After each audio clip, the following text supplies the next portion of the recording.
وَأَتِمُّوا الْحَجَّ وَالْعُمْرَةَ لِلَّهِ فَإِنْ أُحْصِرْتُمْ فَمَا اسْتَيْسَرَ مِنَ الْهَدْيِ وَلَا تَحْلِقُوا رُؤُوسَكُمْ حَتَّى يَبْلُغَ الْهَدْيُ مَحِلَّهُ فَمَنْ كَانَ مِنْكُمْ مَرِيضًا أَوْ بِهِ أَذًى مِنْ رَأْسِهِ فَفِدْيَةٌ مِنْ صِيَامٍ أَوْ صَدَقَةٍ أَوْ نُسُكٍ فَإِذَا أَمِنْتُمْ فَمَنْ تَمَتَّعَ بِالْعُمْرَةِ إِلَى الْحَجِّ فَمَا اسْتَيْسَرَ مِنَ الْهَدْيِ فَمَنْ لَمْ يَجِدْ فَصِيَامُ 3 أَيَّامٍ فِي الْحَجِّ و7 إِذَا رَجَعْتُمْ تِلْكَ 10 كَامِلَةٌ ذلك لمن لم يكن أهله حاضر المسجد الحرام واتقوا الله واعلموا أن الله شديد العقاب۔ اور پورا کرو حج اور عمرہ اللہ کے لیے، پھر اگر تم روک دیے جاؤ تو بھیج دو جو کچھ تم پر آسان ہو قربانی سے، اور نہ منڈاؤ اپنے سر یہاں تک کہ پہنچ جائے قربانی کا جانور اپنی جگہ پر۔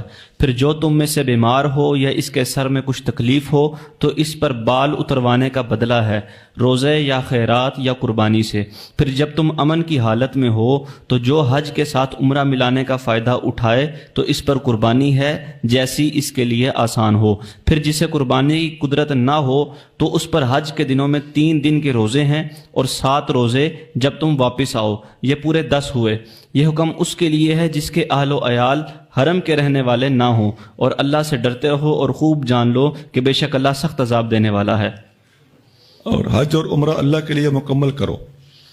اس آیت میں حج اور عمرہ دونوں کا ذکر ہے، اور اس کا مقصد مکمل کرنا ہے۔ جب چھیڑو تو مکمل کرو، ورنہ حج فرض ہے اور عمرہ حج کی طرح فرض نہیں ہے، عمرہ سنت ہے۔ دونوں کا حکم جدا جدا ہے اور دونوں کو مکمل کرنے کا حکم ایک جیسا ہے۔ ایک بات۔ دوسری بات یہ ہے کہ حج پر بندہ جائے تو اگلے الفاظ ہیں اگر تم روک دیے جاؤ۔ اس کی مثال چند سال پہلے بڑی دنیا میں پھیلی تھی کہ کورونا آ گیا تھا تو حاجی حج پر گئے ہوئے تھے، وہاں سے ان کو واپس آنا پڑا، تو ان کی واپسی کس صورت میں ہوگی؟ کیا وہ احرام باندھ چکے تھے، اب وہ احرام کھول دیں، ان پر کوئی دم وغیرہ پڑے گا یا نہیں پڑے گا؟ یہ ایک تفصیلی بات تھی، اس وقت ہم نے بھی پورا اس پر مضمون اور فتویٰ شائع کیا تھا۔ اس کی وجہ یہ تھی کہ علماء نے یا لوگوں نے ہم سے رجوع کیا تھا، تو ہم نے اپنی سمجھ کے مطابق اس وقت بھی ساری تفصیل بتائی تھی، اور علماء نے اور بھی اچھی اچھی باتیں سب نے واضح کی، اپنا فرض ادا کیا تھا۔ حج پر جب بندہ جاتا ہے تو حج اور عمرہ کے کچھ احکام ایسے ہیں جو یہاں پر بتانے پڑھانے سے سمجھ کو نہیں آتے۔ ایک حدیث میں آتا ہے، انس بن مالک، یہ بخاری میں حدیث، انس بن مالک رضی اللہ تعالیٰ نے کسی سے پوچھا کہ فلاں عمل حج کے وقت میں کیسے کروں؟ انہوں نے اصول بتایا، فرمایا افعل کما یفعل امراؤک، اس طرح کرتا جا جس طرح وہاں کا عملہ کرواتا ہے۔ آسان ہو گیا نا جی؟ تو یہ معاملات ایسے ہی ہیں۔ اب حج کی 3 قسمیں ہوتی ہیں۔ حج مفرد، وہ سنگل حج، یہ مکہ شریف کے رہنے والے کرتے ہیں۔ ایک ہوتا ہے حج قران، ایک ہوتا ہے حج تمتع۔ یہ 3 قسم کے حج ہیں۔ یہ حج قران اور حج تمتع باہر والوں نے کرنا ہوتا ہے۔ اور اس آیت میں فمن تمتع بالعمرۃ الی الحج، جس نے عمرے کو حج کے ساتھ ملا کر تمتع اختیار کیا، یعنی فائدہ اٹھایا۔ تمتع کا معنی کیا ہوتا ہے؟ متاع، فائدہ لینا۔ تو وہ ہدی بھیج دے، اس کو ہدی، حج تمتع میں ہدی ہوتی ہے۔ اچھا، اب حج تمتع میں جو ہدی ہوتی ہے، اس حج کا نام کیا ہے؟ تمتع۔ میں نے آپ کو پہلے دن بتایا تھا کہ عربی کے لفظوں کے ایک لغوی معنی ہوتے ہیں اور ایک اصطلاحی معنی ہوتے ہیں، ایک مرادی معنی ہوتے ہیں اور ایک شرعی معنی ہوتے ہیں۔ اب حج تمتع ایک شرعی لفظ ہے۔ شریعت میں اس کا معنی ہے مخصوص طریقے سے حج کرنا جس میں ہدی دی جاتی ہے۔ تو اس حج کو تمتع کہتے ہیں۔ تو تمتع کا میں نے آپ کو بتایا تھا کہ ہر لفظ کا ایک مادہ ہوتا ہے۔ تمتع کا مادہ کیا ہے؟ میم تا عین، سمجھ آ گئی جی؟ تو متع کا مادہ کیا ہے؟ میم تا عین۔ اس حج کو بھی حج متع کہتے ہیں، حج تمتع یا حج متع کہتے ہیں۔ تو یہ قرآن کے اندر لفظ موجود ہے، اسی آیت کے تحت حدیثیں بھی موجود ہیں۔ صحیح بخاری میں حج تمتع کا باب ہے، اس باب کے اندر بھی اوپر یہ عنوان ہے اور نیچے حدیث ہے.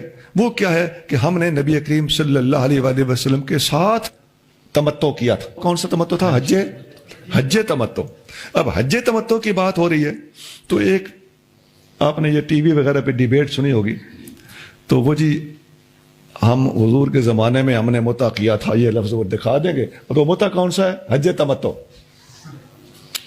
قرآن میں آیت موجود ہے, بخاری میں پورا چیپٹر موجود ہے, اس ہیڈنگ, ٹائٹل اور عنوان اور چیپٹر کے تحت یہ حدیث آئی پڑی ہے. لیکن اندھے کو اندھیرے میں بڑی دور کی سوچ. حج کے بارے میں ایک اور جگہ پہ اللہ تعالیٰ فرماتا ہے کہ وَلِلَّهِ عَلَى النَّاسِ حِجُّ الْبَيْتِ مَنِ اسْتَطَاعَ إِلَيْهِ سَبِيلًا.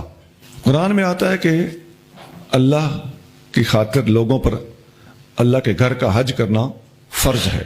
قرآن کی آیت موجود ہے قرآن کے اندر, حج اور عمرہ مکمل کرو. یہاں مکمل کرنے کی بات ہے. فرضیت کی بات حج کے بارے میں قرآن کے اندر الگ موجود ہے, اور عمرے کی فرضیت کا ذکر قرآن میں کہیں نہیں ہے.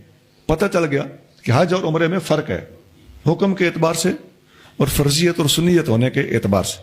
حدیث میں آتا ہے نبی کریم صلی اللہ علیہ وآلہ وسلم سے پوچھا گیا کہ یا رسول اللہ کیا حج ہر سال فرض ہے؟ تو آپ نے, وہ 3 بار سوال ہوا تو آپ نے فرمایا اگر میں کہہ دوں ہر سال فرض ہے تو ہر سال حج فرض ہو جائے گا, ایسے سوال نہ کیا کرو. یہ حدیث مسلم شریف میں ہے. اور عمرے کے بارے میں بھی سوال کیا گیا. حضرت جابر فرماتے ہیں کہ رسول اللہ صلی اللہ علیہ وسلم سے پوچھا گیا عمرہ کے بارے میں, اواجبۃ ہی, کیا یہ واجب ہے؟ قال اللہ, فرمایا نہیں. وَأَن تَعْتَمِرَ فَهُوَ أَفْضَلُ, اگر عمرہ کرو تو یہ افضل ہے. تو یہاں سے اس کا سنت ہونا ثابت ہوتا ہے. اور یہ حدیث ترمذی شریف میں ہے, حدیث نمبر 931. حضرت عبداللہ بن عمر رضی اللہ تعالیٰ عنہ فرماتے ہیں کہ نبی کریم رؤوف الرحیم صلی اللہ علیہ وسلم کے پاس ایک بندہ آیا. اس نے کہا یا رسول اللہ ما یوجب الحج, کون سی چیز ہے جو حج کو واجب کرتی ہے, لازم کرتی ہے؟ قال الزاد والراحلۃ, راستے کا خرچہ, اخراجات اور سواری, یہ حج کو واجب کرتی. یہ حدیث ترمذی شریف میں ہے, حدیث نمبر 813 ہے. اور وہ جو ہے کہ حج متع کا ذکر قرآن میں ہے اور یہ منسوخ نہیں ہوا, اور ہم حضور صلی اللہ علیہ وسلم کے زمانے میں حج متع کرتے تھے, اس حدیث کا تعلق حج متع سے ہے. اور وہ جو میں نے سارے پہلے دلائل دیے ہیں ان کو آپ ذہن نشین کر کے اس حدیث کو پڑھیں گے تو آپ کو سمجھ آ جائے گی کہ متع کے مادہ میں اور متع کی شرعی اصطلاح میں بہت فرق تھا, جس سے ناجائز فائدہ اٹھایا گیا. اور میں نے بتایا تھا کہ ایک اصطلاح کو دوسری اصطلاح کے معنی میں لے لینا, اور یہ اصطلاح انہوں نے بعد میں گھڑی ہوتی ہیں خود, تو یہ دھوکہ ہے. یہ حدیث بخاری شریف میں ہے, حدیث نمبر 4518, 4518. وآخر دعوانا ان الحمد للہ رب العالمین.